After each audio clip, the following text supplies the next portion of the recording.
Et votre invité aujourd'hui en direct sur Boursorama, c'est Jean-Pierre Petit. Bonjour. Bonjour. Économiste et président des Cahiers Verts de l'économie. Alors, il y a cette tribune que vous avez écrite il y a quelques jours dans Le Monde. Faites pas l'étonner, vous avez écrit dans Le Monde. Oui, non, mais bon, non, je sais. Vous l'avez déjà oublié?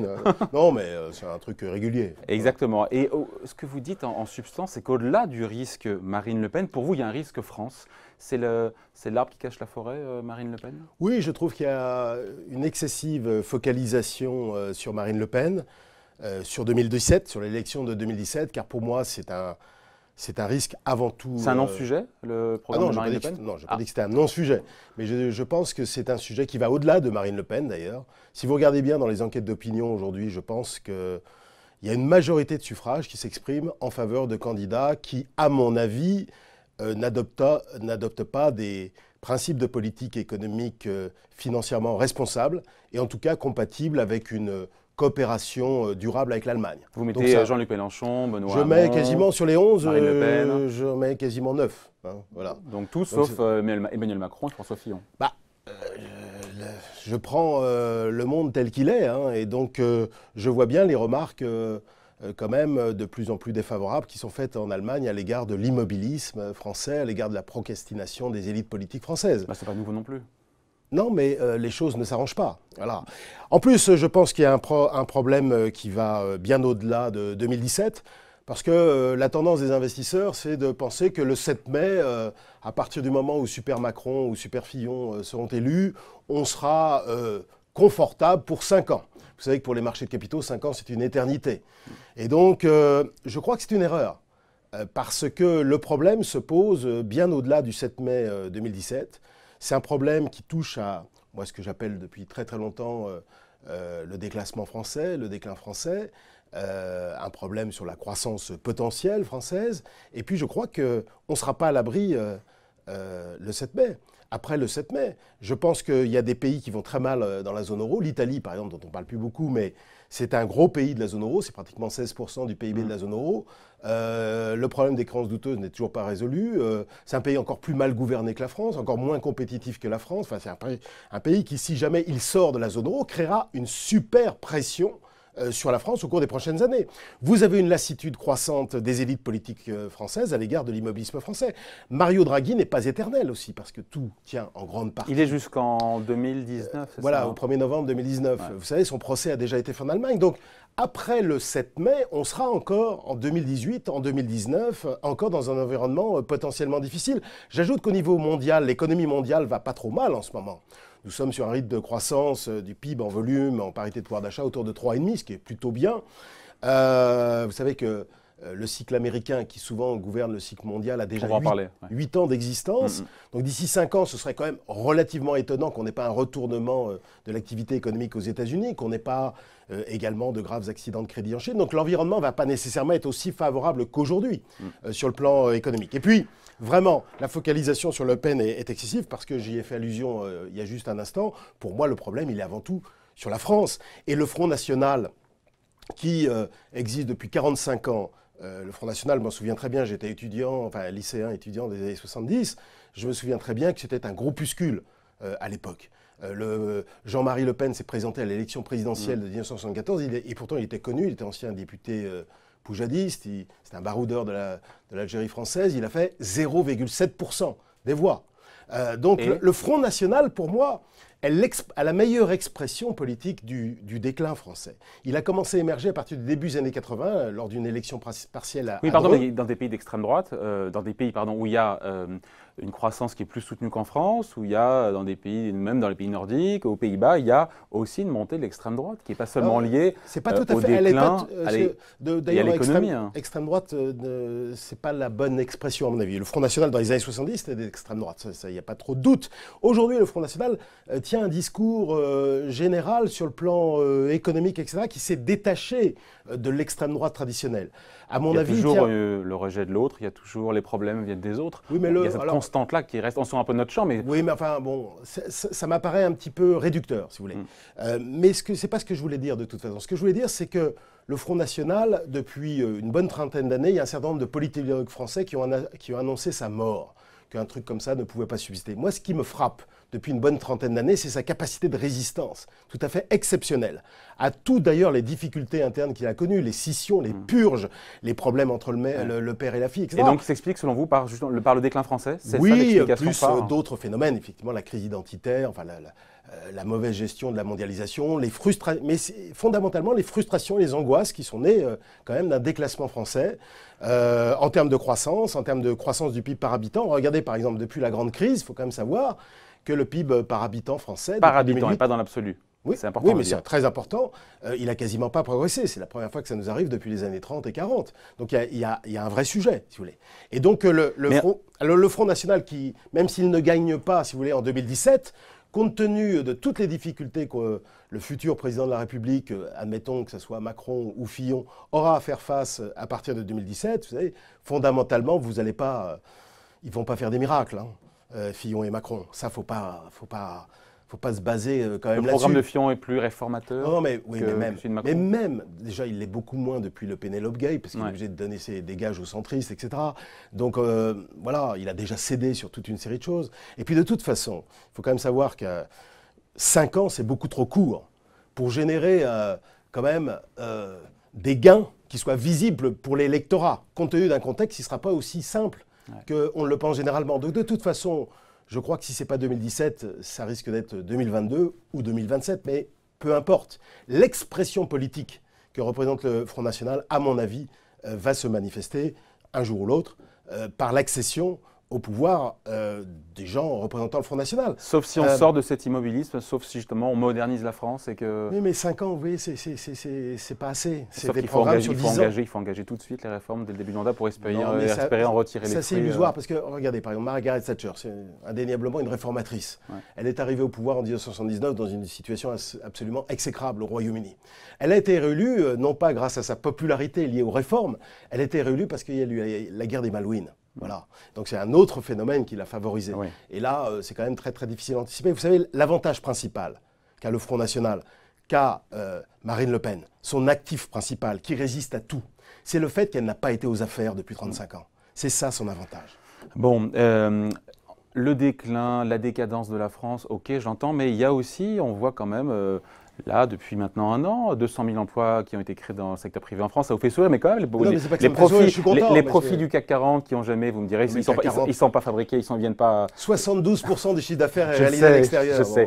Bon, voilà, mais l'indice de confiance des chefs d'entreprise, des ménages qui est au plus haut depuis 10 ans, il faut essayer d'être un peu positif aussi. Il n'y a pas des éléments qui pensent que... Je n'essaye pas d'être positif ou d'être négatif. Non, de voir des signaux positifs aussi. J'essaye d'être lucide. Ce que vous donnez comme éléments, ce sont des éléments conjoncturels. Je suis tout à fait d'accord avec vous pour dire que d'ailleurs la zone euro est probablement la zone qui dans le monde surprend le plus à la hausse au cours des dernières semaines, au cours des derniers mois. Et la France, c'est vrai, donne quelques signaux. Mais je veux dire, on ne rattrape pas les 30 ans de retard, la trentaine d'années de retard et d'immobilisme en termes de réforme. Oui, et en même temps, quand on regarde... Parce qu'il n'y a pas que le PIB par habitant. Vous avez une réfaction de la base exportatrice dans le temps long. Vous avez des pertes de parts de marché. Vous avez quand même encore... Qui sont à peu près stabilisées sur les parts de marché. Oui, mais enfin, bon, d'accord, mais est-ce qu'on a remonté? C'est ça, enfin, stabilisé, c'est bien gentil, mais voilà. Oui, sauf que ce risque français que vous évoquez, vous avez le chômage de masse. Que vous évoquez à juste titre, les investisseurs étrangers, ils ne le voient pas. S'ils le voyaient, la France, elle ne s'en noterait pas, vous le savez très bien, Jean-Pierre Petit, à 1%, 1,1%, parce que vous aimez être précis, à 10 ans. Vous voyez là le déclin, mais tout le monde va encore investir en France. Vous savez, les taux d'intérêt à 1%, ce n'est pas du tout en fonction de la crédibilité budgétaire française. C'est Draghi. La France n'a jamais réalisé un excédent budgétaire depuis 43 ans. 1974. Voilà, donc c'est pas ça, c'est Mario Draghi. La confiance, elle vient fondamentalement du caractère proactif de la Banque Centrale Européenne. Je voudrais juste revenir, vous avez le chômage de masse, vous n'allez pas me dire que le chômage de masse des non qualifiés, la pauvreté à près de 8 900 000 personnes qui sont en dessous de 60% du revenu médian. Oui, mais en 1970, on était à 18% de pauvreté. Hein. Alors aujourd'hui, on est à 14,1. Non, mais ok, il y a quand même eu, par rapport aux années 70, non, mais vous savez, le déclin, c'est toujours relatif, hein, si vous voulez. C'est toujours par rapport aux pays à peu près comparables. Il y a d'autres éléments. La dégradation de notre système éducatif, en relatif toujours. La dégradation de système de formation, les scores PISA, les scores sur la formation. La France, Start-up Nation, on crée énormément de start-up. Les start-up, vous savez, j'ai visité les pays africains. africain très longtemps. Quand Stéphane Soumier, votre confrère, sur BFM Business me dit souvent la France a tout pour réussir, je lui réponds. La Tanzanie aussi a tout pour réussir. Vous savez, a priori, il n'y a pas un seul pays qui, inéluctablement, structurellement, ne peut pas se redresser. Ça n'existe pas. La France a potentiellement toute une série d'atouts. Et elle a des gens extraordinaires. Elle a effectivement des start-upers, elle a des chefs d'entreprise, des ingénieurs, des profs, voilà, des fonctionnaires qui sont très volontaires. Mais quel est le bilan des 30 ou des 40 dernières années? On pourrait tracer des graphiques. Il est quand même globalement négatif. Vous savez, si on a le Front National comme premier parti de France, indéniablement, c'est qu'il y a quand même un sujet. Bon, donc si la France s'endette à bon compte, c'est grâce à Mario Draghi. La question se pose, effectivement, en novembre 2019, que va-t-il se passer derrière, effectivement? On pourrait avoir un choc sur la France Son procès a déjà été fait en Allemagne. Quand je dis son procès, il spolie les épargnants. Il favorise également, c'est ce qui se dit plutôt chez les élites politiques, il favorise l'immobilisme français, la procrastination des élites politiques françaises. Puisque l'État français s'endette à bon compte. Voilà, et le paradoxe, c'est qu'on a 2 fois plus de dettes qu'il y a 10 ans. Et la charge d'endettement est plus faible en rapport au PIB. Il y a 10 ans. C'est un problème mondial, d'ailleurs. Hein. On rembourse moins aujourd'hui alors qu'on a 2 fois plus de Parce que les taux ont considérablement baissé. Voilà. Sauf que le jour où ils remontent, on sait qu'aussi c'est comme un gros paquebot. Avant que ça coûte beaucoup plus cher aux finances publiques, il faudra quelques années. Je ne pense pas qu'ils remonteront tant qu'on aura cette politique monétaire-là. Voilà. Novembre 2018 Novembre 2019. 2019, pardon, voilà. Le départ de Mario Draghi. Le départ de Mario Draghi ou d'une manière générale le changement d'atmosphère ou la lassitude des élites politiques allemandes ou de l'opinion publique allemande à l'égard de l'immobilisme français. Ça, c'est un point quand même très important. Un mot des marchés du CAC 40 qui a navigué depuis maintenant plusieurs jours autour des 5000 points pour passer en dessous. Encore aujourd'hui, on est un petit peu en dessous de cette barre-là. C'est Wall Street encore qui va donner la tendance. On a vu ce qui s'est passé.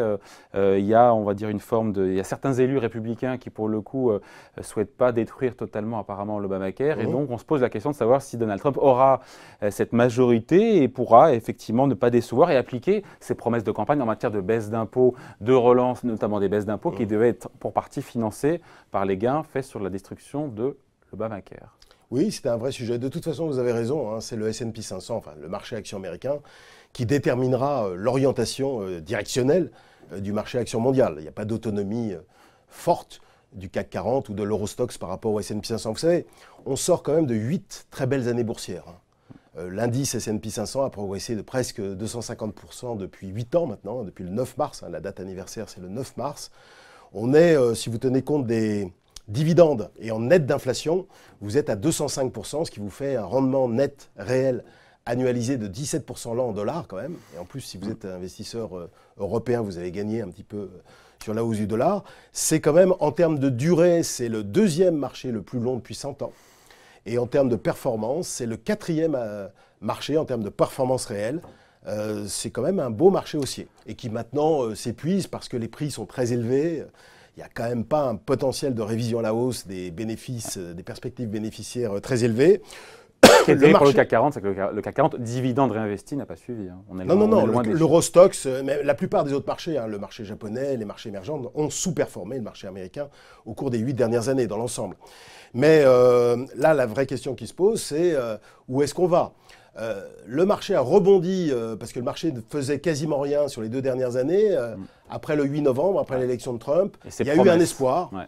Et le marché a progressé de 11-12% grâce aux espoirs de baisse de la fiscalité des entreprises, des particuliers. Mais il y a un doute justement aujourd'hui, il y a ce doute sur la capacité de Donald Trump à assumer, à assurer le service après-vente et à délivrer la performance en matière justement de baisse d'impôts. Il n'est peut-être pas suivi, il va se compter là, au Congrès pour voir si effectivement il a cette majorité ou est-ce qu'il va devoir raboter un petit peu, édulcorer son programme de baisse d'impôts. La loi de finances fédérale, c'est le Congrès qui décide. Hein. Là, on a mis en scène depuis son investiture Donald Trump, qui lui-même, il faut bien reconnaître, s'est mis en scène, notamment sur ses pouvoirs de décret dans 2 domaines où il a un pouvoir unilatéral que lui a délégué le Congrès, c'est-à-dire l'immigration, une partie des mesures de police sur l'immigration et la remise en cause éventuelle des traités internationaux en matière de commerce, etc. C'est pour ça qu'il se met en scène, là, comme on le voit là, à l'écran, avec 15 personnes derrière lui en train de signer les décrets. Mais sur la loi de finances, les baisses d'impôts, l'augmentation des dépenses d'infrastructure, les dépenses militaires, tout etc., passe par le Congrès. Ou la régulation sur la finance, parce que là aussi le marché a beaucoup monté parce qu'il y a un espoir de dérégulation sur la finance, la santé, l'énergie. Là, c'est le Congrès qui va décider. Donc il risque de ne pas avoir cette majorité pour aller aussi loin qu'il Il y a un voudrait. risque. Je pense qu'il y a quand même une majorité au Congrès pour voter des baisses d'impôts sur les particuliers, sur les entreprises, mais de façon moins ample que ce que prévoyait Donald Trump dans son projet initial. Bon, donc, et on finit là-dessus, Jean-Pierre Petit. Sur le CAC 40, pardon, on est franco-français, on est ethnocentré, mais la sortie, c'est par le bas, autour des 5000 points. Non, alors, si le marché action américain ne fait pas grand-chose, tourne autour des 2300, etc., comme aujourd'hui, il y a une possibilité que le marché européen surperforme en monnaie locale. Pourquoi? Parce que le momentum macro est un peu meilleur actuellement, parce qu'il y a un potentiel de rattrapage des fusions-acquisitions, parce que c'est vrai qu'il y a une décote au niveau du prix par rapport à la décote historique qui est non négligeable. Si vous ne croyez pas trop au risque politique, vous pouvez commencer à réinvestir là-dessus. Et puis, il y a quand même plus de protection au niveau des taux d'intérêt, parce que la BCE n'est pas prête de remonter ses taux d'intérêt. Donc, globalement, comme c'est le cas d'ailleurs depuis plusieurs mois, le marché action européen, c'est volatile, mais il surperforme le marché américain depuis l'été dernier d'ailleurs, en monnaie locale. Bon, dernier point, parce que je voulais avoir votre sentiment là-dessus, puisqu'on parle du marché américain. À partir de quel niveau, sur les taux à 10 ans américains, on entre en zone rouge? On est à 2,5% sur 10 ans américains. Nous, on avait calculé certains disent qu'à partir de 3, il faut faire attention. Même avant. Ah, on y est presque. Non, on n'est pas, on est à 2,50, autour de 2,50. Ouais, il n'y a que 50 BP, il n'y a que 50 points de base. Hein. Oui, il faut faire attention à ça, mais la Fed pilote bien plutôt ça quand même. Fondamentalement, vous n'avez pas une hausse très très forte par rapport... et la dernière réunion de la Fed montre qu'elle quand même est très soucieuse d'une évolution très graduelle, puisqu'elle a tenu des discours assez qu'on qualifierait de hawkish, plutôt durs. Ouais. Et puis ensuite, dans son communiqué, elle a eu un communiqué plus colombe. Voilà, plus colombe. Voilà. Donc elle essaye de lisser les évolutions. C'est à partir de 2,80, 2,90 où on serait dans des zones de choc monétaire où le marché action américain pourrait être heurté par une évolution trop défavorable au niveau des taux d'intérêt. Toute chose égale par ailleurs, bien sûr. Elle a beaucoup tardé, on finit là-dessus, elle a beaucoup tardé à remonter ses taux d'intérêt. Il n'y a pas ce risque qui est perçu par chacun, qui est craint par certains, qui est une espèce de revirement que finalement elle se met à accélérer parce qu'elle est behind the curve, comme on dit en anglais. Elle est en retard elle est en retard aujourd'hui. C'est un risque qui n'est pas négligeable, mais si vous voulez, fondamentalement, l'inflation, notamment l'inflation sous-jacente, reste sous contrôle. On est à 1 et quelques sur l'inflation sous-jacente hors matières premières, hors alimentation. Sur ce qu'elle suit le plus, c'est-à-dire le core PCE, on est même à 1,7. Alors l'inflation sous-jacente des prix à la consommation est plus élevée, mais c'est surtout ça qu'elle suit. Elle, donc pour l'instant, on est assez à l'aise. Et puis surtout, elle considère, à mon avis à juste titre, qu'il y a encore un potentiel de création d'emplois non inflationnistes aux États-Unis parce qu'il y a encore beaucoup de gens sur le carreau. Ouais. Fondamentalement, on le voit bien. Le travail à temps partiel, ceux qui sont... Voilà. Si on regarde le taux de chômage, non pas calculé au sens du BIT, mais au sens en intégrant les chômeurs découragés qui souhaiteraient quand même retrouver un emploi et les gens à temps partiel subi, on est à 9,2. Ouais, on est à 9. Alors que le point bas du dernier cycle, aussi en 2007, on était un peu plus de 7, ou en 2000, un peu plus de 6. Donc vous voyez, on a encore des réserves, des gens qui sont encore sur le carreau, qui peuvent revenir sur le marché du travail, qui peuvent retrouver un emploi sans que ça ait des tensions inflationnistes fortes. Voilà, c'est pour ça qu'elle ira graduellement. C'est le message qu'elle a cherché à faire passer. Même si 10 jours ou 15 jours avant la réunion de la Fed, personne ne voit une hausse de taux, elle a changé son discours. Oui. Et ça, ça dénote quand même qu'elle navigue un peu à vue. Hein. Bon, je vous en mets plus après parce que... Elle fait du fine-tuning, vous savez, elle fait comme toutes les autres banques centrales. Fine-tuning en français, si on veut traduire. Fine-tuning du pilotage fin. Voilà, exactement. Bon, voilà, merci à vous. Jean-Pierre Petit, toujours un plaisir de vous recevoir, économiste et président des Cahiers Verts de l'économie, était donc votre invité aujourd'hui en direct sur Boursorama. Merci.